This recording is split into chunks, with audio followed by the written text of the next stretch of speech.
สวัสดีทุกคนเนาะต้อนรับทุกคนเข้าสู่รายการ VS Review ของพวกเราในมื้อนี้เนาะกับนี่เลยผลิตภัณฑ์ของ Huawei มื้อนี้อยู่กับผลิตภัณฑ์ของ Huawei Nova 3i นั่นเองเนาะก็ถือว่าเขาจะมารีวิวการแกะกล้องแล้วก็การใช้งานบางส่วนเนาะ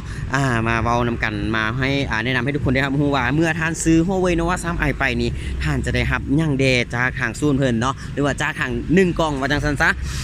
ตอนนี้เนาะเฮาได้เครื่องรีวิวก็คือเป็นNova 3i สีดำเนาะความจำ128 GB แล้วก็แรมก็อยู่ที่4 GB เนาะมี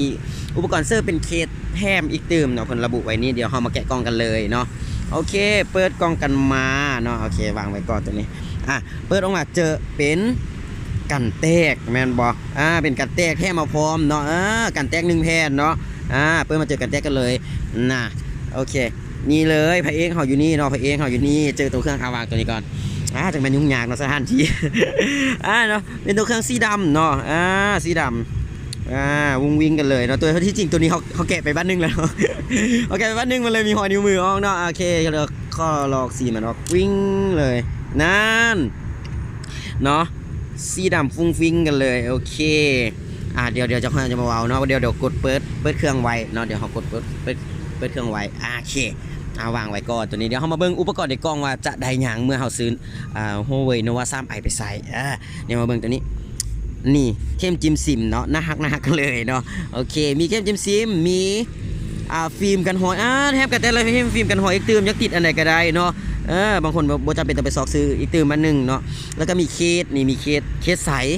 เคสใสเนาะแล้วก็มีคู่มือแล้วก็มีคู่มือแล้วก็ไปรับประกันอยู่ในนี้เนาะโอเคโบแกะไล่เดี๋ยวผู้ใดยังหัวทางในมันมีย่างแท้ๆแล้วก็ไปซื้ออีกตื่มมา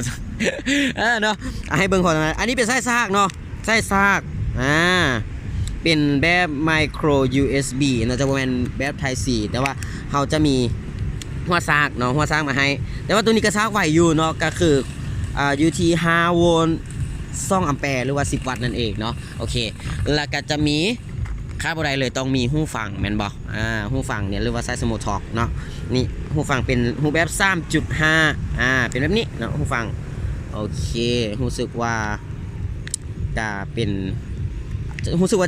หูฟังแบบใหม่ของ Huawei เลยเนาะโอเค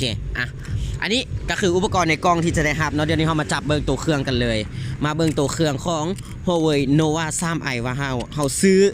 Huawei Nova 3i ไปใส่นี่มันจะเป็นยังไงเนาะตัวนี้วิ่งเนาะสีดำแบบเท่ๆกันเลยว่าซันซะสำหรับตัวนี้เนาะในศูนย์ลาวเขาจะมีจำหน่ายอยู่2สีก็คือสีดำเนาะสีดำแล้วก็มีสีอีกตัวสีนึงก็เป็นเขาเรียกว่า Iris Purpleบ่แน่ใจว่าออกสำเนียงที่ว่าเนาะ Iris Purple เนาะสีนั้นจะเป็นสีฟ้าและสีม่วงผสมกันเนาะจะเป็นการไล่เซตสีแต่ว่าตัวนี้เอาใจสำหรับผู้ชายผู้วัยหนุ่มที่แบบว่าไอ้บ่าวไอ้แผ่วเขานี่นะว่าซั่นซะเนาะที่มักแบบความเท่ๆความแบบมันแบบบึกบึนเบิ่งแล้วเท่ๆแนวได้แนวนึงเนาะสีดำกันเลยเนาะโอเคเนาะอันนี้เขาเปิดเครื่องมาแล้วเนาะนี่เลยเนาะตัวเครื่องหน้าจอรู้สึกว่าหน้าจอมันจะแบบงามเนาะงามอีหลีนี่งามแท้ๆเนาะมันจะเป็นหน้าจอขนาด 6.3 เนาะขนาด 6.3 ดวงนี้เนาะ 6.3 นิ้วเนาะและสังเกตเห็นด้านหน้านั่นนี่มีกล่องซ่องตัวแมนบ่แมนแล้วเนาะ โอเคดับหน้าจอก่อนเนาะมีกล่องซ่องตัวนี่กับสมาร์ทโฟน4กล่องเลยตัวนี้เนาะทางด้านหน้าซ่องและกระทางด้านล่างอีกซ่องโอเคเมื่อมาฮอดด้านหน้าเดี๋ยวเว้าด้านล่างก่อนซะโอเคด้านล่างเนาะจะเป็นอันนี้เป็นการออกแบบที่แบบใหม่เนาะก็คือจะจัดทุกอย่างเป็นในหลงขวางเนาะมีโลโก้ซื้อแบรนด์ Huawei เนาะจะมีโลโก้เนาะจะมีแต่ซื้อแบรนด์เนาะก็คือนี่มีการสกรีนเนาะก็คือเป็น Huawei แล้วก็มี Dual Lens เนาะDual Lens แล้วซึ่งว่าตัวนี้ก็จะเป็นกล้องตัวนี้จะเป็นแฟลชเนาะกล้องตัวนี้เนาะจะมีขนาดความละเอียดอยู่ที่16 ล้านพิกเซลบวกกับ2 ล้านพิกเซลสามารถให้การถ่ายภาพของเราแจ้งแล้วก็งามมุมภาพของเรางามแล้วก็สามารถถ่ายโบรเก้ได้สบายหรือว่าถ่ายหน้าสลังเบอร์นั่นเองบวกกับการผสมของการเทเวียของระบบ AI มาสวยอีกตืมเนาะโอเคส่วนจุดนี้ก็เป็นจุดสแกนลายนิ้วมือเนาะสะดวกสบายกันเลยเนาะแต่ว่าเขาต้องได้ตั้งค่าอีกตืมว่าเขาจะสแกนเพื่อปลดล็อกเลื่อนเบิ่งรูปภาพหรือว่าปลดล็อกแอปปลดล็อกหน้าจอประมาณนี้เนาะโอเค อันนี้ก็เป็นด้านหลังเนาะซึ่งว่าเฮ็ดมาจากกระจกหรือว่าแก้วนั่นเองเนาะเฮ็ดมาจากแก้วแก้วกระจกเอาคำศัพท์เพื่อนบ้านมาใส่ซะแก้วกระจกเนาะเขาจะเป็นว่าแก้วแวนจังซี่มันก็บ่คักบ่แน่ว่าซั่นซะเป็นแก้วกระจกเนาะคือว่าเลื่อมวิงวังกันเลยเนาะเป็นเงาดีเนาะอันนี้เป็นทางด้านหลังส่วนว่าทางด้านหน้าเนาะก็คือดังบอกไปว่ามีกองซ่องตัวอยู่ด้านหน้าแล้วก็มีลำโพงแล้วก็มีเซ็นเซอร์อยู่วางดำๆนี้เนาะโอเคแต่ว่าตัวนี้น่าจะเบิ่งบ่เห็นบ่แน่ใจว่าเห็นบ่เนาะเฮ็ดกองซ่องตัวแล้วก็เห็นลำโพงเนาะกองซ่องตัวนี้มีความละเอียดอยู่ที่24ล้านบวกกับ2ล้านพิกเซลเนาะหมายความว่าตัวนึง24ตัวนึง2ล้านเพื่อเฮ็ดให้การถ่ายภาพกล้องหน้าแบบละเอียดกันเลยเนาะละเอียดฮอดหูคุ้มข้นเพิ่นว่า เนาะอันนี้ก็เป็นการว่ารีวิวเพียงคร่าวๆเนาะมาเบิ่งทางด้าน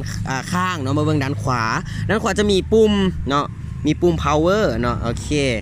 มีปุ่ม power อยู่นี่เนาะแล้วก็มีปุ่มลดเสียงเพิ่มเสียงอยู่นี่โอเคปุ่ม power นี่ส่วนว่าด้านซ้ายมือจะมีบอลไซซิมบอลไซซิมอยู่นี่เนาะโอเคเห็นบอกโอเคเนี่ยบอลไซซิมเนาะจิมนี้ออกจะเป็นบอลไซซิมแล้ววันนี้มาเบิ่งเกี่ยวกับความละเอียดของตัวเครื่องเนาะมาเบิ่งโอเคเกี่ยวกับโทรศัพท์โอเคเนาะนี่เลยซื้ออุปกรณ์ Nova 3i เนาะรุ่นนี้แมน INE LX2 มาพร้อมกับเวอร์ชัน EMUI เนาะเป็นเวอร์ชันเป็นว่าจังไดเนาะเป็น EMUI นี่เป็นระบบปฏิบัติการของHuawei เองเนาะกับว่าจังซันเนาะก็คือเวอร์ชัน 8.2.0 และกับเวอร์ชันของ Android ก็เป็นระบบปฏิบัติการกันอีกเติมเนาะก็คือจะเป็น 8.1.0 เนาะแล้วก็มีมาพร้อมกับหน่วยประมวลผล High Silicon Kirin 710 เป็น10เซตตัวใหม่เนาะเป็น10เซตตัวใหม่จากที่ Huawei ได้ใส่659มาโดนเติบเนาะหลายรุ่นเติบเนาะ659แต่ว่าตัวนี้ยักบอกเลยว่าเป็นตัวใหม่ล่าสุดของรุ่น10เซตรุ่นกลางของHuawei กันเลยเนาะเพราะว่ารุ่นสูงแฟกซิปก็คือจะเป็น970 980กำลังสิออกว่าซั่นซะ970อยู่ตอนนี้ยังอยู่970อยู่เนาะวันนี้มาเบิ่งเติมแหลมให้มา4 GB เนาะแล้วก็มีบอลหรือว่าหลอมหรือว่าความจำภายในโทรศัพท์มาให้ทั้งหมด128 GB เนาะตอนนี้วางให้ใส่อยู่ที่112 GB ความละเอียดของหน้าจอเป็น Full HD เนาะ Full HD Plus plus ออกเสียงบ่ค่อยถึงกันใดเนาะประมาณนั้นเนาะอันนี้ก็เป็นการรีวิวซึ่งว่าการใช้งานก็ถือว่าลื่นไหลดีเนาะอย่าลืมว่าตัวนี้เนาะ Huawei Nova 3i ที่เปิดตัวมาพร้อมกับ GPU Turbo Boost เนาะ GPU Turbo Boost แม่นอย่าง GPU Turbo Boost นี่แหละแม่นอย่างก็คือจะเป็น GPU ที่จะมาช่วยในการเล่นเกมของทานเนาะให้แบบคักกว่าเก่าคักกว่าเก่าหมายความว่าไวขึ้นเนาะเพิ่มประสิทธิภาพในการเล่นเกมได้ไวขึ้นก็คือเพิ่มไป60%หรือว่า 60% และก็ยังช่วยในการประหยัดแบตอีกเนาะประหยัดแบตอีกไปที่ 30% ปาติโดเนาะธรรมดาเล่นเกมแบตแห่งอีหมดไวแต่ว่าโตสำหรับตัวนี้จะบ่หมดไวเนาะก็คือว่ามันจะเพิ่มประสิทธิภาพการรักษาแบตเตอรี่ 30% ว่าจังซั่นซะโอเคส่วนแบตเตอรี่ที่ให้มาก็คือ 3,340 มิลลิแอมแปร์เนาะห้องว่าใช้งานกุมดนแท้แน่นอนอันนี้คอนเฟิร์มกันเลยนะเนาะคันถ้าว่าบุกุมบดนเนี่ยเอาไปให้ซุ่นเช็คกันได้เนาะและวันนี้เราจะมาเบิ่งกองว่ามันแจ้งให้บ่ซึ่งว่าตอนนี้เขายักว่าแรงๆแล้วเนาะโอเคแต่ว่าก่อนจะใส่งานมันก็ต้องถามว่าเขาจะอนุญาตอันนี้บ่เนาะมีไลน์อ่านเนาะดีบ่แจ้งบ่ความแจ้งเนาะบ่แม่นว่าธรรมดาเด้อเนาะสิบอกให้นะสีเขียวแบบเขี้ยวคักๆอีหลีเนาะนี่ถ่ายมาเบิ่งอันนี้คือมืดได้แล้วเนาะโอเคเขาจะถ่ายไปเรื่องนี้เนาะนี่โอเคเนาะนี่อยากบอกว่ามันแจ้งอีหลีเนาะสำหรับกองนี้เนาะบ่เชื่อพิสูจน์อันนี้ไปเบิ่งกองหน้านี่กองหน้าเป็นแบบนี้เนาะละเอียดนี่โอ้โหนะโอเคเนาะอันนี้เป็นกล้องหน้าแล้วก็กล้องหลังเนาะรีวิวกับเรื่องการใช้งานต่างๆเนาะสามารถ ซื้อมาใส่กันเลยว่าจังซั่นเนาะเพราะว่าเขาจะรีวิวเบิ่งผู้นั้นผู้นี้ว่าคักจังซั่นจังซี่แต่มันก็บ่คักเท่ากับเฮาใส่เองบอกเลยเนาะทุกอย่างแม่นเฮาต้องได้ใส่เองฉะนั้นแล้วอย่าลืมผู้ใดอยากได้ Nova 3i ในมือนี้ไปซื้อกันเลยอยู่ที่ศูนย์ Huawei หรือว่าร้านขายของ Huawei เนาะในราคาเพียงแต่2,690,000 กีบเท่านั้นเนาะย้ำกันอีกทีนึงว่า